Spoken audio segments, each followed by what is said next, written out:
우선 청구인 측에도 서면 진술이 필요하십니까?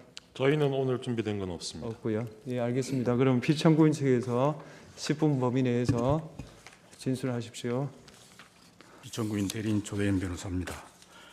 지난 기일에 재판부에서 질문하신 내용과 청구인 측에서 주장한 내용에 대해서 답변하고자 합니다.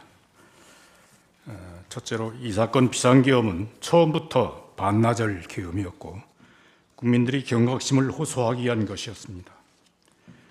피청구인 대통령은 국회 절대다수 의석을 장악한 민주당의 국회 권력 남용과 국회의원 선거의 부정 의혹으로 인하여 국민주권의 헌법 질서가 무너질 위기에 처했는데 이를 해결할 통상적인 수단이 없다고 판단하여 비상계엄을 선포하였습니다.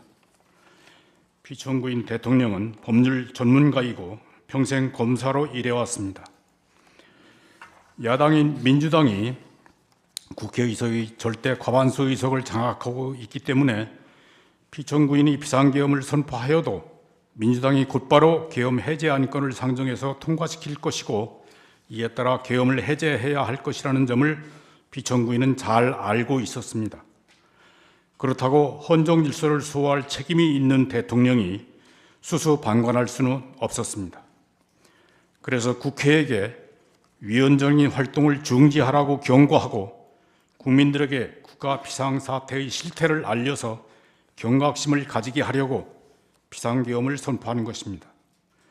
아울러 2023년 10월경 국정원이 보안점검 시 미흡했던 중앙선거관리위원회 전산 시스템에 대하여 조사해서 부정선거 의혹을 해결하려 했던 것입니다. 둘째로 국회에 대한 계엄 조치에 대해서 설명하겠습니다.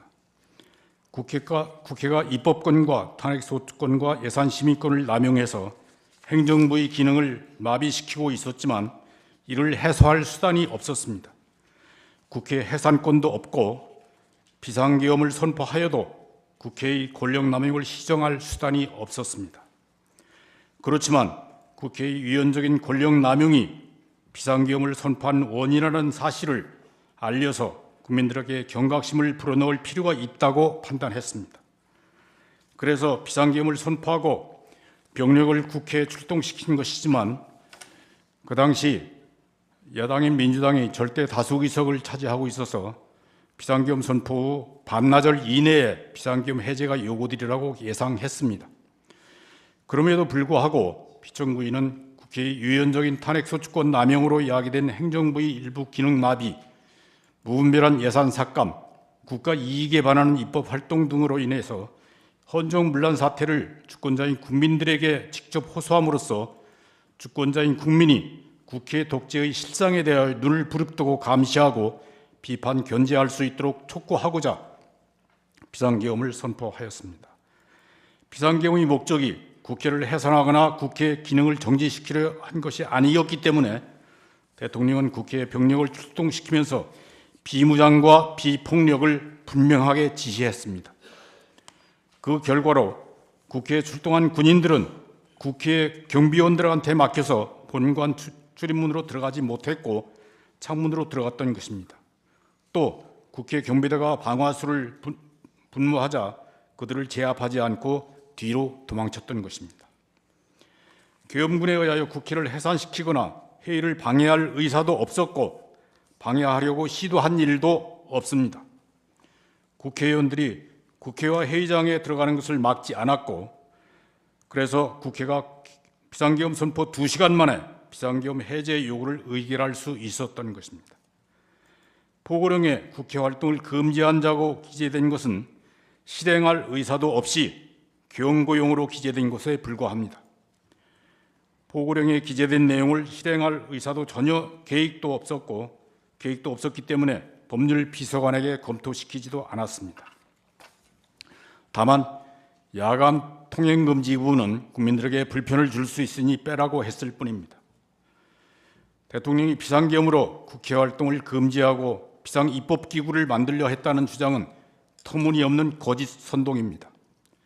또 대통령은 국회의원 등 누구를 체포하라고 명령하지 않았고 계엄군이 누구를 체포하려고 시도하거나 체포한 일도 없습니다. 반나절 계엄이 명백히 예상하면서 무슨 일을 도모한단 말입니까? 국민들은 이 사건 비상계엄을 계명령이라고 이해하고 있는데 반국가 세력은 대통령이 비상계엄 선포를 내란죄라고 몰아서 국방 책임자들을 구속한 데 이어서 대통령까지 구속한 것입니다. 셋째로 선거 부정 의혹을 조사해서 해소할 필요성이 현저합니다. 2020년 4월 15일 제21대 국회의원 선거에서 민주당이 국회 과반수 의석을 차지했습니다.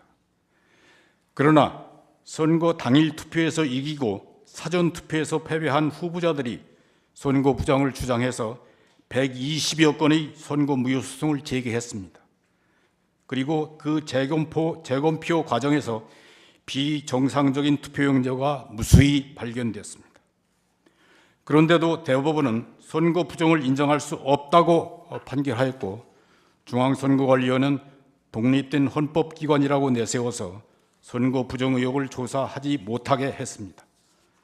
그런데 국가정보원이 선거관리 시스템 5%만 점검했는데 그 보안성이 지극히 취약해서 아무나 해킹하여 선거 결과를 조작할 수 있다고 보고하였습니다.